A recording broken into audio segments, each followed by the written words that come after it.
Hi, ಸ್ವಾಗತ ಮತ್ತೆ ನನ್ನ ಚಾನಲ್ಗೆ. ಸ್ನೇಹಿತರೆ, ಭಾವ ಇಲ್ಲದ ಸಮಯದಲ್ಲಿ ಅಕ್ಕನ ಜೊತೆಗೆ ಕೋಣೆಯೊಳಗೆ ರಸದ ಆಟದಲ್ಲಿ ಮುಳುಗಿ ಸುಖದ ಹರಿವನ್ನು ಅನುಭವಿಸಿ ಮಜಾ ಮಾಡಿದ ತಮ್ಮನ ಕತೆ ತುಂಬಾ ರೋಚಕವಾಗಿದೆ. ಎಲ್ಲಿಯೂ ಬಿಟ್ಟು ಹೋಗದೆ ಕತೆಯನ್ನು ಅಂತ್ಯದವರೆಗೂ ಕೇಳ್ತಾ ಹೋಗಿ. ಶೋಭ ಮದುವೆಯಾಗಿ ಕೆಲವೇ ತಿಂಗಳುಗಳು ಕಳೆದಿದ್ದವು. ಗಂಡನಿಗೆ ಸರಿಯಾದ ಉದ್ಯೋಗವಿಲ್ಲದೆ ಇದ್ದ ಕಾರಣ ಅವರ ಜೀವನ ಸ್ವಲ್ಪ ಸಂಕಷ್ಟದಲ್ಲಿತ್ತು. ಆದರೂ ಶೋಭಾ ಹೇಗೋ ಗುಣುಗುಟ್ಟಿ ಮನೆಯನ್ನು ನಡೆಸಿಕೊಂಡು ಬರುತ್ತಿದ್ದಳು. ಈ ಮಧ್ಯೆ ಆ ಕಷ್ಟಗಳ ನಡುವೆಯೂ ಅವಳ ಗಂಡ ಮದ್ಯ ಸೇವನೆಯನ್ನು ಆರಂಭಿಸಿದ್ದ. ದಿನಗಳು ಹರಿದಂತೆ ಅವನ ಅಲವತ್ತು ಹೆಚ್ಚಾಗುತ್ತಲೇ ಹೋಯಿತು. ಬೆಳಗ್ಗೆ ಎದ್ದೊಡನೆಯೇ ಹೊರಟು ಕುಡಿದು ಮರಳುತ್ತಿದ್ದ ಶೋಭಾ ಎಲ್ಲೆಲ್ಲೋ ಸಣ್ಣ ಪುಟ್ಟ ಕೆಲಸಗಳನ್ನು ಮಾಡಿ ಮನೆಯನ್ನು ನಿರ್ವಹಿಸಿಕೊಂಡು ಹೋಗುತ್ತಿದ್ದಳು. ಇದರಿಂದ ಅವನಿಗೆ ಇನ್ನೂ ಸುಲಭವಾಯಿತು. ಇಡೀ ದಿನವನ್ನು ಮದ್ಯದಲ್ಲೇ ಕಳೆಯುತ್ತಿದ್ದ. ಒಂದು ದಿನ ಏನೋ ಅನಿರೀಕ್ಷಿತವಾಗಿ ಅವನು ಮರಣ ಹೊಂದಿದ. ತಮ್ಮ ಕಾರನ್ ಮನೆಗೆ ಬಂದಾಗ ಶೋಭಾ ಮಾನಸಿಕವಾಗಿ ತುಂಬಾ ಕುಗ್ಗಿರುತ್ತಾಳೆ. ಮನೆಯಲ್ಲೇ ಕುಳಿತುಕೊಂಡಿರುತ್ತಾಳೆ. ಶೋಭಾ ಹೆಸರಿಗೆ ತಗೋಣವಂತೆ ತುಂಬಾ ಆಕರ್ಷಣೀಯಳು ಮತ್ತು ಎಲ್ಲರಿಗೂ ಇಷ್ಟವಾಗುವಂತಹಳು. ಮನೆಯಲ್ಲಿ ಅಳುತ್ತಾ ಕುಳಿತಿರುವ ಅಕ್ಕನನ್ನು ನೋಡಿ ಕಾರಣ್, ನೀನು ಏಕೆ ಚಿಕ್ಕ ಮಗುವಿನ ಹಾಗೆ ಅಳುತ್ತಿದ್ದೀಯಾ? ನೀನು ಎಷ್ಟು ದುಃಖಪಟ್ಟರೂ ಹೋದ ಭಾವ ಮತ್ತೆ ಬರುವುದಿಲ್ಲ ಅಂತ ಅಕ್ಕನನ್ನು ಧೈರ್ಯಗೊಳಿಸಲು ಹೋಗುತ್ತಾನೆ. ನಾನು ಏನೂ ತಪ್ಪು ಮಾಡಿದ್ದೆ ಕಾರಣ್? ಭಗವಂತ ನನಗೆ ಆರಂಭದಿಂದಲೂ ತೊಂದರೆಗಳನ್ನೇ ನೀಡಿದ್ದಾನೆ. ಗಂಡನನ್ನು ಕೊಟ್ಟರೂ ಹೇಗೋ ಜೀವನವನ್ನು ಕಷ್ಟಪಟ್ಟು ನಡೆಸುತ್ತಿದ್ದೆ. ಈಗ ನನ್ನನ್ನು ಅವನಿಂದ ಬೇರ್ಪಡಿಸಿದ್ದಾನೆ. ಭಗವಂತ ನನಗೆ ಇಂತಹ ದುಃಖವನ್ನು ನೀಡಬಾರದಿತ್ತು. ನನ್ನ ಸಂಕಟವನ್ನು ಯಾರೊಂದಿಗೆ ಹಂಚಿಕೊಳ್ಳಲಿ? ನಾನು ಯಾರ ಜೊತೆಗೆ ಬದುಕಲಿ ಅಂತ ಅಳುತ್ತಿರುತ್ತಾಳೆ. ಆಗ ಕಾರಣ್, ನೀನು ಚಿಂತೆ ಮಾಡಬೇಡ, ನೀನು ಏನೂ ಒಬ್ಬಳಲ್ಲ, ನಿನ್ನೊಂದಿಗೆ ನಾನಿರುತ್ತೇನೆ. ಇಂತಹ ಸಣ್ಣ ವಿಷಯಗಳಿಗೂ ಬೇಸರಪಡಬೇಡ. ನೀನು ಸ್ವಲ್ಪ ಶಾಂತಿಯಾಗಿರು. ನನಗೆ ಸಣ್ಣ ಕೆಲಸವಿದೆ, ನಾನು ಹೋಗಿ ಬರುತ್ತೇನೆ ಅಂತ ಅಲ್ಲಿಂದ ಹೊರಡುತ್ತಾನೆ. ಕಾರಣ್ ಹೇಳಿದ ಮಾತಿಗೆ ಸ್ವಲ್ಪ ಧೈರ್ಯಗೊಂಡಳು ಶೋಭಾ. ತಾನು ಮನೆಯ ಕಾರ್ಯಗಳಲ್ಲಿ ತೊಡಗಿ ತನ್ನ ಬೇಸರವನ್ನು ಸ್ವಲ್ಪ ಮರೆಯಲು ಪ್ರಯತ್ನಿಸುತ್ತಾಳೆ.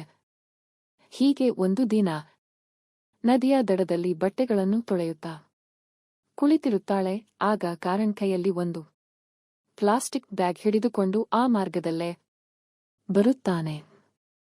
ಶೋಭಾ ನದಿಯ ಬಳಿ ಕುಳಿತು ಬಟ್ಟೆಗಳನ್ನು ಒಗೆಯುತ್ತಿರುತ್ತಾಳೆ. ಹಾಗೆಯೇ ಕುಳಿತಿರುವಾಗ ಅವಳ ಸೌಂದರ್ಯ ಕಾರಣ್ಗೆ ಸ್ಪಷ್ಟವಾಗಿ ಕಾಣುತ್ತದೆ. ಅವನಿಗೆ ಎಚ್ಚರವಾಗುತ್ತದೆ. ಅಯ್ಯೋ, ನಾನು ಏಕೆ ಇಂತಹ ನೋಟ ಬೀರುತ್ತಿದ್ದೇನೆ? ಅವಳನ್ನು ಈ ರೀತಿ ಗಮನಿಸಬಾರದು ಅಂತ ಯೋಚಿಸಿ ಅವಳ ಹತ್ತಿರ ಹೋಗುತ್ತಾನೆ. ಅಲ್ಲಿಗೆ ಬಂದ ತಮ್ಮನನ್ನು ನೋಡಿ ಶೋಭಾ, ಕಾರಣ್ ಈಗ ಬಂದೆಯಾ ಅಂತ ಕೇಳುತ್ತಾಳೆ. ಏನೂ ಇಲ್ಲ, ಸುಮ್ಮನೆ ನಿನ್ನೊಂದಿಗೆ ಮಾತನಾಡಿ ಹೋಗೋಣ ಅಂತ ಬಂದೆ ಅಂತ ಕಾರಣ್ ಹೇಳುತ್ತಾನೆ. ಹೌದಾ, ಕೈಯಲ್ಲಿ ಏನದು? ಏನೋ ಬ್ಯಾಗ್ ಇದೆ ಅಂತ ಕೇಳುತ್ತಾಳೆ. ಅಕ್ಕ, ನನ್ನ ಸ್ನೇಹಿತ ಇತ್ತೀಚೆಗೆ ಮದುವೆಯಾಗಿದ್ದ. ಅವನಿಗೆ ಬೇಕಾದ ಸಾಮಗ್ರಿಯನ್ನು ತರಲು ನನಗೆ ಚೀಟಿ ಕೊಟ್ಟಿದ್ದ. ನಾನು ಈಗ ಔಷಧಾಲಯಕ್ಕೆ ಹೋಗಿ ಅದನ್ನು ತಂದೆ. ಹೀಗೆ ಹೋಗುತ್ತಾ ದಾರಿಯಲ್ಲಿ ನಿನ್ನೊಂದಿಗೆ ಚರ್ಚಿಸಿ ಹೋಗೋಣ ಅಂತ ಬಂದೆ ಅಂತ ಹೇಳುತ್ತಾನೆ. ಹೌದಾ, ಅಂದ ಹಾಗೆ ಆ ಬ್ಯಾಗ್ನಲ್ಲಿ ಏನಿದೆ? ನಾನೊಮ್ಮೆ ಗಮನಿಸಲಾ ಅಂತ ಅವನ ಕೈಯಿಂದ ತೆಗೆದುಕೊಂಡು ತೆರೆದು ನೋಡಿದಾಗ ಒಮ್ಮೆ ಅವಳಿಗೆ ಆಘಾತವಾಗುತ್ತದೆ. ಕಾರಣ್, ನಿಜ ಹೇಳು, ಇದು ನಿನ್ನ ಸ್ನೇಹಿತನಿಗೆ ಬೇಕು ಅಂತ ತೆಗೆದುಕೊಂಡೆಯಾ ಅಥವಾ ನೀನು ಇದನ್ನು ನನಗಾಗಿ ತಂದೆಯಾ ಅಂತ ಕೇಳುತ್ತಾಳೆ. ಅದಕ್ಕೆ ಏಕೆ ಹೀಗೆ ಕೇಳುತ್ತಿದ್ದಾಳೆ ಅಂತ ಅವನಿಗೆ ಸರಿಯಾಗಿ ತಿಳಿಯಲಿಲ್ಲ. ಬಹುಶಃ ಅಕ್ಕನಿಗೆ ಇದು ಅಗತ್ಯವಿರಬಹುದು ಅಂತ ಭಾವಿಸಿ, ನಿನಗೆ ಬೇಕಿದ್ದರೆ ಇಟ್ಟುಕೋ, ಅದಕ್ಕೆ ನಾನು ಅವನಿಗೆ ಮತ್ತೊಂದನ್ನು ಖರೀದಿಸಿ ಕೊಡುತ್ತೇನೆ ಅಂತ ಹೇಳುತ್ತಾನೆ. ಏಕೆ ಈ ರೀತಿ ಅರ್ಥವಿಲ್ಲದ ಮಾತುಗಳನ್ನು ಆಡುತ್ತೀಯಾ ಕಾರಣ್? ಅದನ್ನು ತೆಗೆದುಕೊಂಡು ನಾನು ಏನು ಮಾಡಲಿ ಅಂತ ಕೇಳುತ್ತಾಳೆ. ಹೀಗೆ ಏಕೆ ಹೇಳುತ್ತಿದ್ದೀಯಾ ಅಷ್ಟಕ್ಕೂ? ಆ ಬ್ಯಾಗ್ನಲ್ಲಿ ಏನಿದೆ ಅಂತ ಕೇಳುತ್ತಾನೆ ಕಾರಣ್. ನಾನು ನನ್ನ ಬಾಯಿಂದ ಹೇಳಲು ಸಾಧ್ಯವಿಲ್ಲ. ಬೇಕಿದ್ದರೆ ನೀನೇ ನೋಡು ಅಂತ ಕಾರಣ್ಗೆ ಆ ಬ್ಯಾಗ್ ಅನ್ನು ಕೊಡುತ್ತಾಳೆ. ಆಗ ಕಾರಣ್ ಆ ಬ್ಯಾಗ್ ಅನ್ನು ತೆರೆದು ನೋಡುತ್ತಾನೆ. ಆಗ ಅವನಿಗೆ ಶೋಭಾ ಏಕೆ ಹಾಗೆ ಮಾತನಾಡುತ್ತಿದ್ದಳು ಅಂತ ಅರಿವಾಗುತ್ತದೆ. ಅಯ್ಯೋ, ಅದರಲ್ಲಿ ಏನಿದೆ ಅಂತ ನಾನು ನಿಜವಾಗಿಯೂ ಗಮನಿಸಿರಲಿಲ್ಲ. ಆ ಚೀಟಿಯನ್ನು ಮೊದಲೇ ಪರಿಶೀಲಿಸಬೇಕಿತ್ತು. ಅವನಿಗೆ ಬೇಕಾದ ಔಷಧಿ ಇರಬಹುದು ಅಂತ. ನಾನು ಸುಮ್ಮನಿದ್ದೆ. ಬೇಸರಪಡಬೇಡ, ಅದಕ್ಕೆ ನಾನು ನಿನಗಾಗಿ ತಂದಿಲ್ಲ ಅಂತ ಹೇಳುತ್ತಾನೆ ಕಾರಣ್. ಆಗ ಶೋಭಾ ಬಿಡು ಬಿಡು ಕಾರಣ್, ನಾನು ನಿನಗೆ ಒಂದು ಮಾತು ಹೇಳಬೇಕು ಅಂತ ಹೇಳುತ್ತಾಳೆ. ಹೇಳು ಅಕ್ಕ ಅಂತ ಕೇಳಿದ ಕಾರಣ್. ಆದರೆ ನಿನ್ನ ಬಳಿ ಹೇಗೆ ಹೇಳಲಿ ಗೊತ್ತಿಲ್ಲ, ಆದರೂ ಹೇಳುತ್ತೇನೆ. ಆದರೆ ನೀನು ತಪ್ಪಾಗಿ ಭಾವಿಸಬೇಡ ಅಂತಾಳೆ. ಅಕ್ಕ ನನ್ನೊಂದಿಗೆ ಏಕೆ ಈ ರೀತಿ ಮಾತನಾಡುತ್ತಿದ್ದೀಯಾ? ನೀನು ಏನು ಕೇಳಬೇಕು ನನ್ನನ್ನು ನೇರವಾಗಿ ಕೇಳು ಅಂತ ಹೇಳುತ್ತಾನೆ ಕಾರಣ್. ಸರಿ, ನಾನು ಕೇಳುತ್ತೇನೆ, ಆದರೆ ಈಗಲ್ಲ. ಮೊದಲು ಈ ಬ್ಯಾಗ್ ಅನ್ನು ನಿನ್ನ ಸ್ನೇಹಿತನಿಗೆ ಕೊಟ್ಟು ಬಾ ಅಂತ ಹೇಳಿ ಅವಳ ಬಟ್ಟೆಗಳನ್ನು ಒಣಗಿಸಲು ಹೋಗುತ್ತಾಳೆ. ನನ್ನ ಅಕ್ಕ ನನ್ನನ್ನು ಏಕೆ ವಿಚಿತ್ರವಾಗಿ ನೋಡುತ್ತಿದ್ದಳು. ಮೇಲಾಗಿ ಅವಳ ಕಣ್ಣುಗಳಲ್ಲಿ ಏನೋ ಭಾವನೆ ಕಾಣಿಸುತ್ತಿದೆ. ಬಿಡಿ, ಆ ಅಕ್ಕ ಏನು ಹೇಳುತ್ತಾಳೆ ನೋಡೋಣ ಅಂತ ಭಾವಿಸಿ ಅಲ್ಲಿಂದ ಹೊರಡುತ್ತಾನೆ ಕಾರಣ್. ಈ ಕಡೆ ಶೋಭಾ ಕಾರಣ್ ಬಗ್ಗೆ ಯೋಚಿಸುತ್ತಿರುತ್ತಾಳೆ. ನಾನು ನನ್ನ ಬಯಕೆಯನ್ನು ಕಾರಣ್ಗೆ ಹೇಳಿದರೆ ಹೇಗೆ? ಒಂದು ವೇಳೆ ಹೇಳಿದರೆ ಅವನು ಹೇಗೆ ಪ್ರತಿಕ್ರಿಯಿಸುತ್ತಾನೆ? ಹೇಳದೇ ಇದ್ದರೆ ನನ್ನ ಬಯಕೆಯನ್ನು ತೀರಿಸಿಕೊಳ್ಳುವ ಮಾರ್ಗ ಕಾಣಿಸುವುದು. ಬೇರೆಯವರನ್ನು ಹೊರಗಿನವರೊಂದಿಗೆ ಸಂಪರ್ಕ ಮಾಡಿಕೊಂಡು ಸಂಕಷ್ಟಕ್ಕೆ ಸಿಲುಕುವುದಕ್ಕಿಂತ ಕಾರಣ್ ಜೊತೆಗಿದ್ದರೆ ಉತ್ತಮ. ಎಲ್ಲವೂ ರಹಸ್ಯವಾಗಿಯೇ ಇರುತ್ತದೆ. ಹೀಗೆಲ್ಲ ಯೋಚಿಸುತ್ತಿರುವಾಗ ಕಾರಣ್ ಅಲ್ಲಿಗೆ ಬರುತ್ತಾನೆ. ಹೇಳು ಅಕ್ಕ, ಏನು ಹೇಳಬೇಕು ಅಂತ ಹೇಳಿದ್ದಲ್ಲವೇ ಅಂತ ಕೇಳುತ್ತಾನೆ. ಆದರೆ ಶೋಭಾ ಗೊಂದಲದಲ್ಲಿರುತ್ತಾಳೆ. ಕಾರಣ್ ಮತ್ತೆ ಅಕ್ಕ ಅಂತ ಕರೆಯುತ್ತಾನೆ. ಅವಳು ಸಣ್ಣ ನಗೆಯೊಂದಿಗೆ ಕಾರಣ್ ಕಡೆಗೆ ತಿರುಗುತ್ತಾಳೆ. ಏಕೆ ಅಕ್ಕ, ನೀನು ಏನೋ ಭಯಪಡುತ್ತಿರುವಂತೆ ಕಾಣುತ್ತಿದ್ದೀಯಾ? ಯಾವುದರ ಬಗ್ಗೆ ಚಿಂತಿಸುತ್ತಿದ್ದೀಯಾ ಅಂತ ಕೇಳುತ್ತಾನೆ. ಏನು ಇಲ್ಲ ಕಾರಣ್, ನೀನು ಕರೆದದ್ದು ನನಗೆ ಕೇಳಲಿಲ್ಲ ಅಷ್ಟೇ ಅಂತಾಳೆ. ಸರಿ, ಆದರೆ ನೀನು ಏನು ಹೇಳಬೇಕು ಅಂತ ಭಾವಿಸಿದ್ದೆಯಲ್ಲವೇ, ಅದು ಏನು ಅಂತ ಹೇಳು ಅಂತಾನೆ. ಅದು ಕಾರಣ್, ಬಿಡು ಈಗ ಬೇಡ, ಮತ್ತೊಮ್ಮೆ ಯಾವಾಗಲಾದರೂ ಸರಿಯಾದ ಸಮಯ ಬಂದಾಗ ಹೇಳುತ್ತೇನೆ ಅಂತಾಳೆ. ಹೌದಾ, ಹಾಗಲಿ ಅಕ್ಕ, ನಾನು ನಿನಗೆ ಏನು ಹೇಳಬೇಕು ಅಂತ ಭಾವಿಸಿದ್ದೆ ಅಂತ ಕಾರಣ್ ಕೇಳುತ್ತಾನೆ. ಅವನ ಮಾತನ್ನು ಕೇಳಿ ಶೋಭಾ ಮತ್ತೆ ಯೋಚಿಸಲು ಆರಂಭಿಸುತ್ತಾಳೆ. ಕಾರಣ್ ನನಗೆ ಏನನ್ನು ಹೇಳಬಹುದು? ನಾನು ಭಾವಿಸಿದಂತೆ ಅವನು ಯೋಚಿಸುತ್ತಿದ್ದಾನೋ?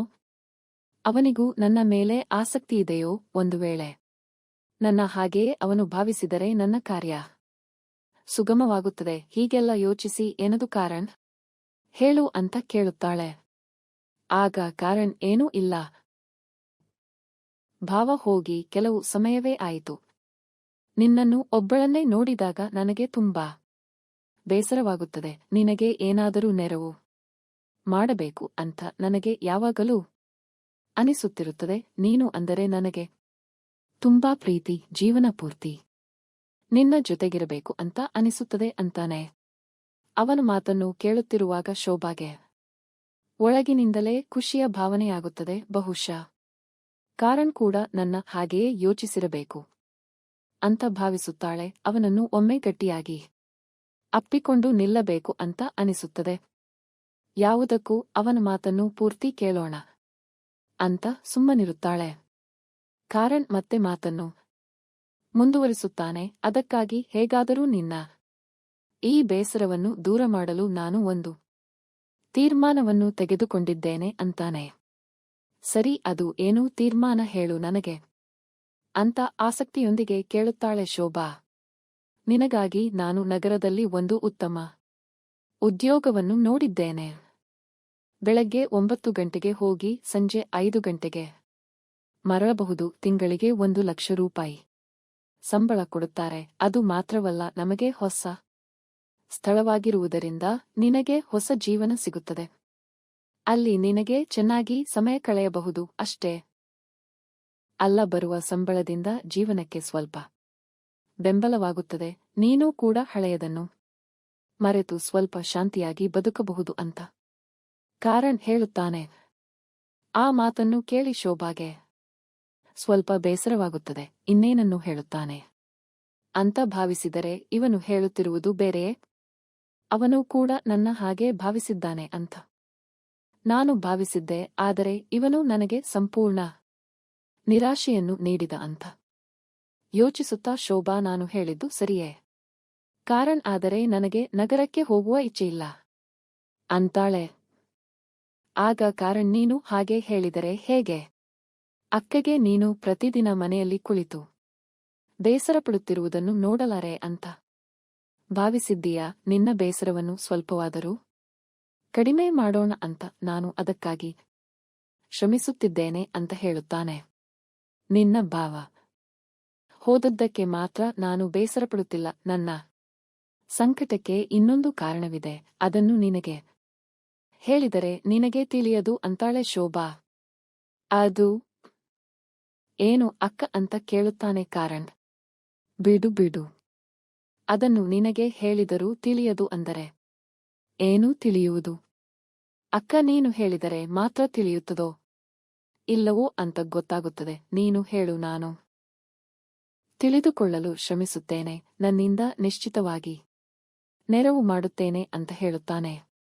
ನಿನ್ನ ಭಾವ ಹೋದ ನಂತರ ನನಗೆ ತುಂಬಾ ಸಂಕಷ್ಟವಾಗುತ್ತಿದೆ ಅಂತ ಶೋಭಾ ಸೂಚನೆಯಾಗಿ ಹೇಳುತ್ತಾಳೆ. ಆಗುತ್ತದೆ ಅಲ್ಲ ಅಕ್ಕ, ಸ್ವಲ್ಪ ತಿಳಿಯುವಂತೆ ವಿವರಿಸಿ ಹೇಳು ಅಂತ ಕೇಳುತ್ತಾನೆ ಕಾರಣ್. ಅದೇ, ನಿನ್ನ ಭಾವ ಹೋದ ನಂತರ ನನಗೆ ತುಂಬಾ ಸಂಕಷ್ಟವಾಗುತ್ತಿದೆ ಅಂತ ನಿಧಾನವಾಗಿ ಹೇಳುತ್ತಾಳೆ. ಆಗ ಕಾರಣ್, ತಿಳಿಯುವಂತೆ ಹೇಳು, ನಿಧಾನವಾಗಿ ಹೇಳು ಅಂತ ಅಲ್ಲ, ಸ್ವಲ್ಪ ವಿವರಿಸಿ ಹೇಳು ಅಂತ ಕೇಳುತ್ತಾನೆ.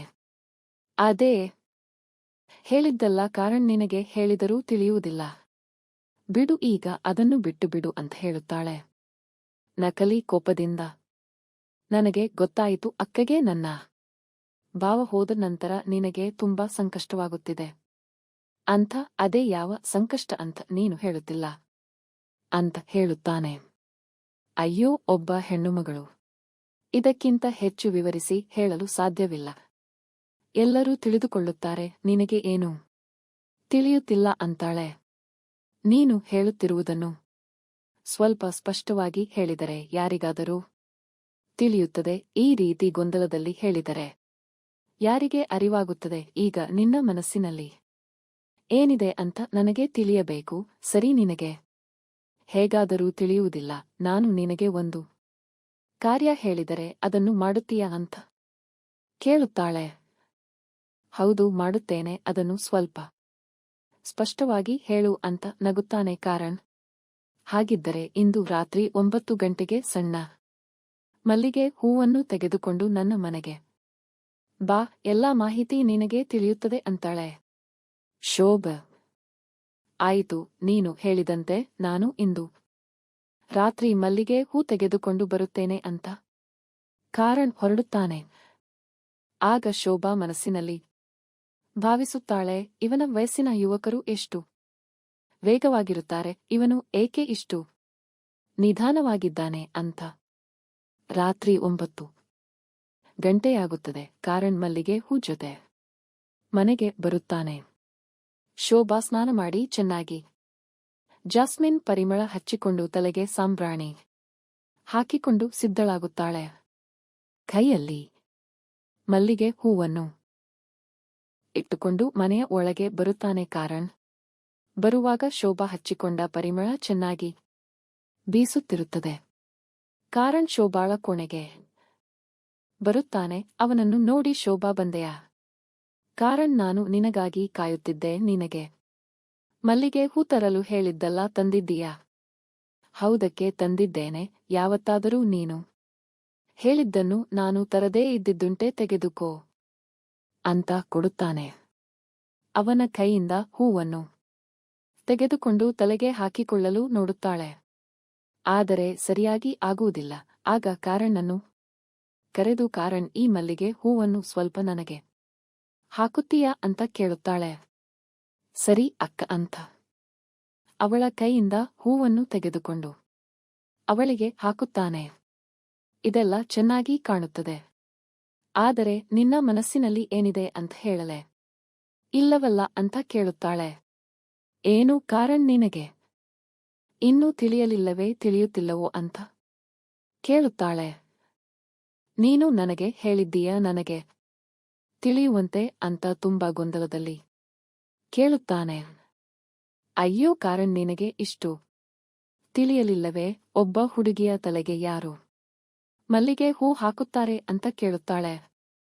ಕಟ್ಟಿರುವ ಗಂಡ ಹಾಕುತ್ತಾನೆ ಅಂತ ಹೇಳುತ್ತಾನೆ ಕಾರಣ್. ಅಲ್ಲವೇ, ಮತ್ತೆ ನಿನ್ನ ಬಳಿ ನಾನು ಏಕೆ ಹೂ ಹಾಕಿಕೊಂಡೆ ಹೇಳು ಅಂತ ಕೇಳುತ್ತಾಳೆ ಶೋಭಾ. ನೀನೇ ನಿನ್ನ ತಲೆಗೆ ಹೂ ಹಾಕಿಕೊಳ್ಳಲು ಸಾಧ್ಯವಾಗಲಿಲ್ಲ, ಅದಕ್ಕೆ ನೀನು ನನ್ನ ಬಳಿ ಸಹಾಯಕ್ಕೆ ಹೇಳಿದೆ, ಅದಕ್ಕೆ ನಾನು ಹಾಗೆ ಮಾಡಿದೆ ಅಂತಾನೆ ಕಾರಣ್. ಅಯ್ಯೋ ದೇವರೇ, ನೀನು ಇಷ್ಟು ನಿರೀಹನಾಗಿ ಹೇಗೆ ಜನಿಸಿದೆಯಪ್ಪ, ನಿಜ ಹೇಳು ಕಾರಣ್, ನಿನಗೆ ಇದು ತಿಳಿಯುತ್ತಿಲ್ಲವೇ ಅಥವಾ ತಿಳಿಯದಂತೆ ನಟಿಸುತ್ತಿದ್ದೀಯಾ ಅಂತ ಕೇಳುತ್ತಾಳೆ.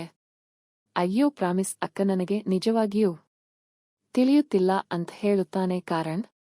ನಾನು ನಿನ್ನನ್ನು ತುಂಬಾ ಪ್ರೀತಿಸುತ್ತಿದ್ದೇನೆ ಅಂತಾಳೆ ಶೋಭಾ. ಏನು ಹೇಳುತ್ತಿದ್ದೀಯಾ ಅಕ್ಕ, ನೀನು ಹೇಳುತ್ತಿರುವುದನ್ನು ಕೇಳಿದರೆ ನನಗೆ ತಲೆಗೆ ಬಂಡೆ ಬಿದ್ದಂತಾಗುತ್ತದೆ ಅಂತಾನೆ ಕಾರಣ್. ನೀಚ ಹೇಳುತ್ತಿದ್ದೇನೆ ಕಾರಣ್, ನಿನ್ನ ಭಾವ ಹೋಗಿ ತುಂಬಾ ಸಮಯವಾಯಿತು. ಅದು ಎಷ್ಟು ಕಾಲ ನನ್ನನ್ನು ಒಬ್ಬಳನ್ನೇ ಇರಲು ಹೇಳುತ್ತೀಯಾ? ನಾನು ಯಾರಾದರೂ ಹೊರಗಿನವರನ್ನು ನೋಡಿಕೊಳ್ಳಬೇಕು ಅಂತ ಯೋಚಿಸುತ್ತಿದ್ದೇನೆ. ಆದರೆ ನೀನು ಉತ್ತಮ ಯುವಕ ಅಷ್ಟೇ ಅಲ್ಲ, ನೀನು ಎಷ್ಟು ಆಕರ್ಷಣೀಯನಾಗಿದ್ದೀಯಾ ಅಂತ ಅವನ ಕಣ್ಣುಗಳನ್ನೇ ಮೋಹಕವಾಗಿ ನೋಡುತ್ತಾ ನಿಲ್ಲುತ್ತಾಳೆ ಶೋಭಾ. ಅಯ್ಯೋ ಹಾಗಾಗುವುದಿಲ್ಲ, ನಿನ್ನನ್ನು ನಾನು ಆ ರೀತಿ ಯೋಚಿಸುವುದಿಲ್ಲ ಅಕ್ಕ. ಅಕ್ಕ ಅಂದರೆ ಅಮ್ಮನಂತೆ ನಿನ್ನ ಮನಸ್ಸಿನಲ್ಲಿ ಇಂತಹ ಕೆಟ್ಟ ಯೋಚನೆಯಿತ್ತು ಅಂತ ನನಗೆ ತಿಳಿದಿರಲಿಲ್ಲ. ನಾವು ಯಾವ ತಪ್ಪನ್ನು ಮಾಡಿದರೆ ನಾಳೆ ಅದು ನಮಗೆ ದೊಡ್ಡ ಸಮಸ್ಯೆಯನ್ನು ತರುತ್ತದೆ, ನಂತರ ತುಂಬಾ ಪಶ್ಚಾತ್ತಾಪ ಪಡಬೇಕಾಗುತ್ತದೆ ಅಂತ ಹೇಳುತ್ತಾನೆ ಶೋಭಾ. ಇದರಿಂದ ನಮಗೆ ಯಾವ ಸಮಸ್ಯೆಯೂ ಆಗುವುದಿಲ್ಲ ಅಂತ ಹೇಳುತ್ತಾಳೆ. ಇಲ್ಲ ಅಕ್ಕ, ನೀನು ಏನೇ ಹೇಳು, ಆದರೆ ನನ್ನ ಮನಸ್ಸು ಈ ಕಾರ್ಯಕ್ಕೆ ಒಪ್ಪಿಕೊಳ್ಳುವುದಿಲ್ಲ. ನಾನು ನಿನ್ನನ್ನು ದೇವತೆಯಂತೆ ನೋಡುತ್ತಿದ್ದೆ, ಆದರೆ ನೀನು ದುಷ್ಟರ ಹಾಗೆ ಯೋಚಿಸುತ್ತಿದ್ದೀಯಾ ಅಂತ ಹೇಳುತ್ತಾನೆ ಕಾರಣ್. ಆಗ ಶೋಭಾ, ನಾನು ಮಾಡಿದ್ದು ತಪ್ಪು, ನನಗೆ ತಿಳಿಯಿತು, ನನ್ನಿಂದ ತಪ್ಪಾಯಿತು, ಕ್ಷಮಿಸು. ನೀನು ನನಗಿಂತ ಚಿಕ್ಕವನಾದರೂ ನಿನಗೆ ನಮಸ್ಕರಿಸುತ್ತೇನೆ. ನೀನು ತುಂಬಾ ಸರಿಯಾಗಿ ಯೋಚಿಸುತ್ತೀಯ, ದಯವಿಟ್ಟು ಈ ಮಾತನ್ನು ಇಲ್ಲಿಗೆ ಮರೆತುಬಿಡು. ನಾನು ನೀನು ಹೇಳಿದಂತೆ ಕೇಳುತ್ತೇನೆ. ನಗರಕ್ಕೆ ಹೋಗಿ ನೀನು ನೋಡಿದ ಉದ್ಯೋಗವನ್ನು ನೋಡಿಕೊಳ್ಳುತ್ತೇನೆ ಅಂತ್ ಹೇಳುತ್ತಾಳೆ ಶೋಭಾ. ಬೇಸರಪಡಬೇಡ ಅಕ್ಕ, ಗಂಡನನ್ನು ಕಳೆದುಕೊಂಡವರಿಗೆ ಇಂಥ ಭಾವನೆಗಳು ಬರುವುದು ಸಾಮಾನ್ಯ.